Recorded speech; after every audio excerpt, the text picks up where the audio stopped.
All right, if I'm perfectly honest, when I first started using Ansible, I thought the idea of handlers was kind of dumb because they work just like a task, only they're called by tasks. But as I learned more and more about it, I see that they're very elegant and they can be extremely useful for making playbooks more efficient. So let's check them out. We have to learn about execution order, the conditional execution of handlers, and then in order to make things work, right now we have to figure out some error handling. But first of all, what is a handler? Well, a handler is it's a task. It's created just like a task, and so we know in Ansible with the playbook we kind of go down the list task by task by task, and so what happens is all of the tasks are done, and then if any of the tasks called a handler, so you see this person has a phone and this person has a phone.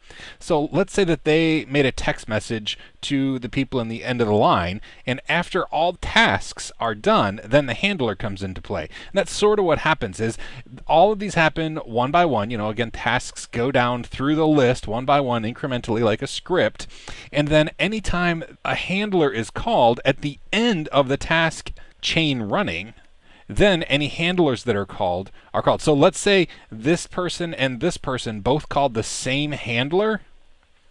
Well, this handler only executes one time. And that's really key because, if we just ran the handler after every task that wanted it, it would be less efficient. Again, this one wants it and this one wants it, so it only executes once.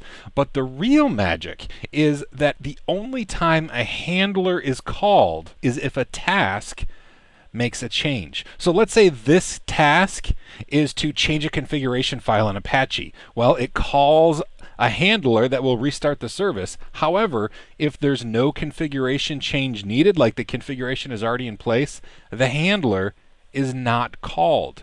So we don't do this at all, which means that the service, like if you restart the Apache service, it's going to interrupt Apache services. Well, if there's no change made, then the handler will not be called. So that means that there's no interruption in service. And that's just one example of a way that it, one, increases efficiency, but also allows you to not run these unnecessary tasks if there hasn't been a change made by the task that calls the handler. So a handler is a task. It's just a task that is called by another task, and it only executes if there's a change made, and even if it's called multiple times, it only runs once. So let's make a playbook so we can see how it works in action.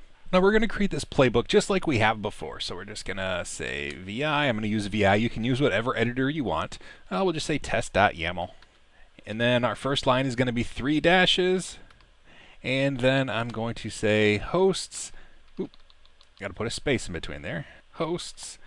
And we're going to do this just on the GUI computer. So over here, we're going to do it on Ubuntu and CentOS. We're not going to do it on the repo server because the two different things here will show us what we want to see the handlers do, and that should just be easier. So hosts GUI, I'm going to say become yes, because I want to use root. What we're going to do is actually install some packages. So our task section here, I'm going to put a dash. Name this first task, I'm going to say install VSFTPD on Ubuntu. Now the reason that I'm going to do VSFTPD is that this is the name of the package on both CentOS and Ubuntu. So it makes it easier to understand what's going on. But I just arbitrarily picked that because it's the same on both systems. So that's the name. Now we do need to remember to tab over or not tab over, but use a space to go over because it's very important to use white space in a YAML file, otherwise it won't execute properly. And I'm going to use the apt module because this is for Ubuntu, and I'm going to say the name of the package is VSFTPD. Update cache equals yes. That's always a good idea because what it does, it just runs apt get update, and then it'll just download the recent updates. So update cache equals yes, and then state equals latest. I want the latest version of VSFTPD that is available. All right, now there's one more thing that we really need to do, and that is ignore errors yes. Now, what is that for? Well, when we would run ad hoc commands and they would fail, it just wouldn't do anything because it failed and stopped working. However, if we're running a playbook that has all these plays involved and one fails, by default it will stop executing. So if we have a list of tasks and this first one fails, like when it gets to CentOS, it's obviously going to fail because there is no apt when it comes to CentOS. So what would happen if we didn't put this ignore errors equals yes and handle that error graciously? It would just abort and it wouldn't go any further. So we want to say ignore errors yes, which will tell it to, okay, even if it fails, I want you to keep going through the playbook and do the rest of the plays. So ignore errors, it's just going to say if there's an error, keep going. So that's basically what we're doing with this task, is to ignore the errors. And then this is where handlers come into play. We're going to say notify, and now the name of the handler, and we're just going to call it start vs ftpd. Okay, so this doesn't exist yet, but this is the handler that we're going to notify. When we get down to that point, you'll see what it's pointing to. But the next thing we need to do is have another task. We're going to name this one install vs ftpd on CentOS.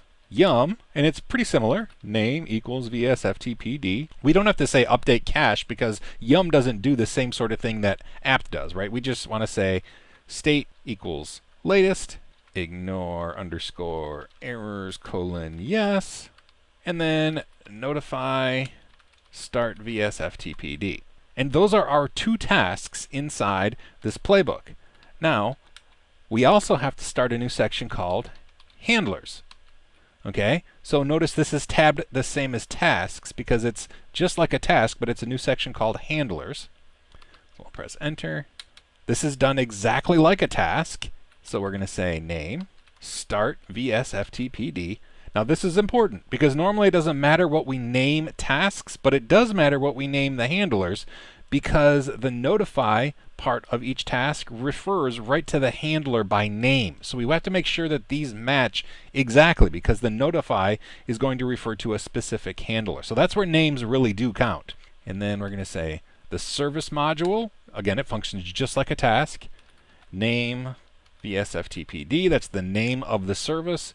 We want two things to happen. We want it to be enabled, which means start on boot, and we want the state to be started. So what this is saying is the service vs ftpd, I want you to make sure that it starts automatically when the computer boots, and I want right now the state of it to be started. So I want it to start if it's not started, and again, enabled on boot. So that's it. That should actually do a lot of stuff for us, and hopefully it makes sense what's going on.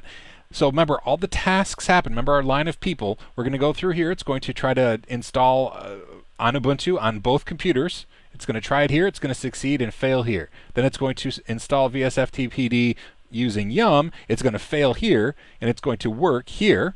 And then each of these called the same handler. Okay, they called the same handler, so this is going to run one time. Remember, no matter how many times it's called, after all the tasks are done, it's going to only run one time. Even if it's called 15 different times, it's only going to run one time. And then it's going to, again, make sure that the service is enabled and start it. So let's save this file and execute it and see what happens. Ansible playbook. test.yaml. Remember, I don't have to say -b for become because we added that line in there that said become true. So it's going to automatically use sudo on the remote computer. So we press enter. Notice it failed on, let's see, so install vs pd on Ubuntu. On CentOS, it failed. However, it just ignored that error and it kept going. There was a change on Ubuntu in that it installed vs ftpd, and the exact opposite happened here.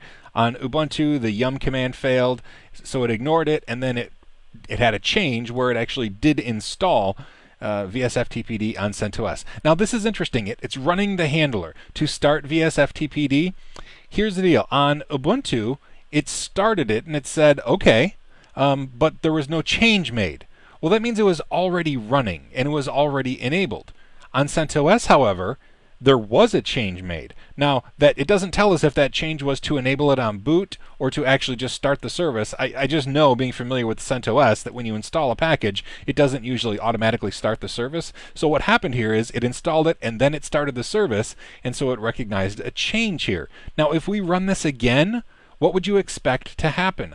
Well, I would expect that here we still have an error, but it just says OK because it's already installed. And then the same thing here. We get an error, but then it says OK because it's already installed. So we'll just push the up arrow and run it again, because now on each of these computers, VSFTPD is installed and running already. And sure enough, exactly like we predicted, okay, it went through and it errored out on CentOS when it tried to use apt, and it errored out on Ubuntu when it tried to use yum. However, there were no changes on Ubuntu and no changes on CentOS because it was already installed, and then the handlers didn't even show, right? It didn't even call the handlers. Oh, because there were no changes. That's exactly it. It's not like up here, you'll notice that this handler ran, but there was nothing to do because the handler said the service is already running. But there was a change in Ubuntu because it installed a package, so it did call the handler. But down here, there were no changes. Remember, handlers are only called if a change happens. And that's exactly what we would want to do, because we wouldn't want, as it's checking to install VSFTPD, we wouldn't want it to say, okay, well, they're already installed, so let's restart the service. Well, no, it doesn't have to do that because there were no changes made, so no changes and no handlers were required. Anyway, that's how handlers work.